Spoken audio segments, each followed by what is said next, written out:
Paper വായിച്ചപ്പോഴേ ഒരു വാർത്ത കണ്ടു, ഭയങ്കര സങ്കടമായിപ്പോയി.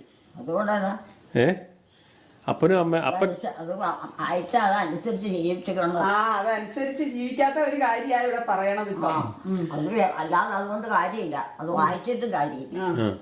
അതേ അപ്പനും അമ്മേനെയും കൂടെ വൃദ്ധസ്ഥാനത്തിൽ പറഞ്ഞു വിട്ടിട്ട് അപ്പൻ്റെ മരിച്ചപ്പോഴത്തേനും അടക്കാൻ പോലും വീട് തുറന്നു കൊടുക്കുകയില്ല. എന്നോട് ചോദിക്കും രോമൻ പറഞ്ഞ എന്നാന്ന് പറഞ്ഞു കൊടുക്കുക. അപ്പനും അമ്മയെ പിന്നെ മക്കള് നോക്കിയല്ലെന്ന്, എന്നിട്ട് വൃദ്ധമന്ദിരത്തിൽ കൊണ്ടേ ആക്കി. എന്നിട്ട് അവിടെ വെച്ച് അപ്പൻ മരിച്ചുപോയി. അപ്പനെ കൊണ്ട് വീട്ടിൽ കൊണ്ടുവന്ന് അടക്കാൻ വേണ്ടിയിട്ട് പള്ളി കൊണ്ടേ അടക്കണ്ടേ. എന്നിട്ട് അതുപോലും മക്കള് സമ്മതിച്ചില്ലെന്ന്. അവര് വീടും പൂട്ടി ഇറങ്ങിപ്പോയി. എന്നിട്ട് മുറ്റത്ത് തിണ്ണേല് കിടത്തി. അപ്പനെയാ? മരിക്കാത്ത അപ്പനെയാ? മരിച്ച അപ്പനെ. എലിക്കുട്ടി എന്നതാ എലിക്കുട്ടി പറയണേ? അങ്ങനെയാണ് ഇപ്പോഴത്തെ മക്കൾ.